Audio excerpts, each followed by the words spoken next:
was never How broadcast. about, do you think that it's appropriate to expose children to issues of transitioning? Do you see a problem with that? Is that something you should avoid? That is not anything on any of our children's programs at all. Thank you. I yield back. Thank you. Myself for closing remarks. Over a 7-month period, the Media Research Center discovered the PBS NewsHour gave over 90% of the airtime to the left on gender ideology stories, 90%. As mentioned earlier, PBS was the outlet that featured the child predator drag queen on the education show for kids ages 3 to 8 years old. And to clarify the record, because our witness, Ms. Kerger, lied. This is the moment things went off the rails. What was shown in that hearing left people stunned, and the response from PBS only made it worse. Hit like, subscribe, and stay with me, because this one gets uncomfortable fast. I want to ask you a very simple question. In retrospect, do you think that it was inappropriate to put the drag queen on the kids' show? Do you think that was a mistake? The drag queen was actually not on any of our kids' shows.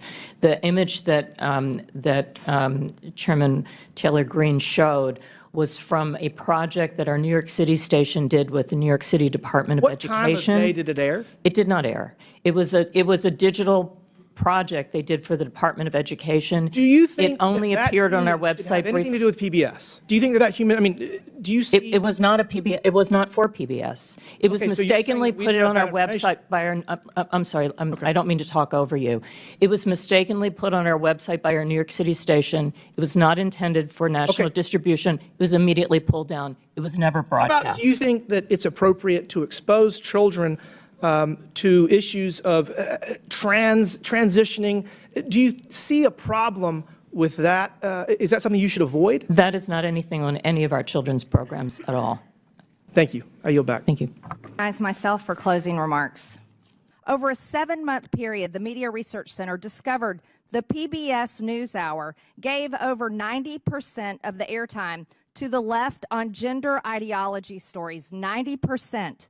As mentioned earlier, PBS was the outlet that featured the child predator drag queen on the education show for kids ages 3 to 8 years old.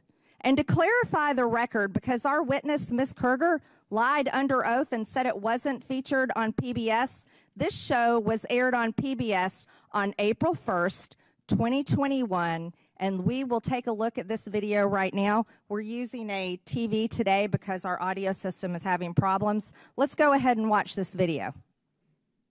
So, get your singing voices ready. And we're going to start with our hips. The hips on the drag queen go swish, swish, swish, swish, swish, swish.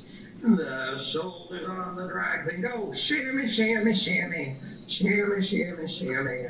Shimmy, shimmy, shimmy, blah, blah, blah, blah, blah, blah, blah, blah, blah. The mouth on the drag queen goes blah, blah, blah, all through the town.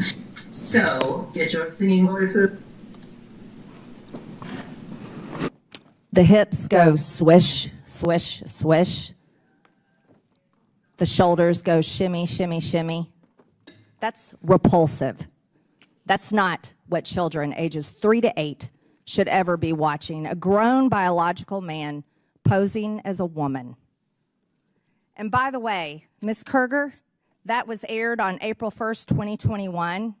And then something happened. It wasn't an accident. And it wasn't just for a brief time that it was up. It was aired April 1st. And then somehow it expired May 24th. Later on, it was taken down. I wonder why. Wonder why that was taken down. Another egregious example includes back in 2010, PBS's Travis Smiley stated that Christians blow up people every single day. Haven't seen that ever happen in my life. And today, if you look on NPR's website, there is still zero mention of any negative coverage of any Democrat today. And trust us, There are more than plenty of examples to pull from. How about a member from this committee making fun of the governor of Texas for having a disability and living his life in a wheelchair? This exchange starts simple. A direct question. Was it appropriate to show that content to kids? Clear, straightforward. But the response? Deflection. The claim is, it wasn't really a PBS program. It was a local project. It didn't air nationally. It was uploaded by mistake, then quickly taken down. That's the explanation. But then comes the pushback, because now the issue isn't just where it aired, it's what was shown, and more importantly, why it was there at all. That's where the tone shifts, because the argument being made is this: content aimed at very young children should have clear boundaries, and when those boundaries get blurred, people notice. That's exactly what happened here. Now zoom out. This isn't just about one clip. It turns into a bigger conversation about public media, who it's for, what standards it should follow, and whether it reflects the views of the broader public. Critics argue there's a pattern that publicly funded outlets are leaning too far in one direction. Supporters push back, saying these are isolated cases, misrepresented examples, or content taken out of context. And that's where the divide gets sharper. Because at its core, this debate isn't really about one video. It's about trust.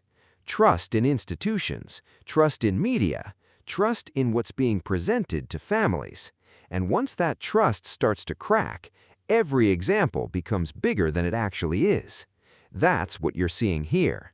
A single moment turning into a symbol for a much larger cultural argument. And in today's climate, those moments don't stay small. They spread, they escalate, and they define the conversation moving forward.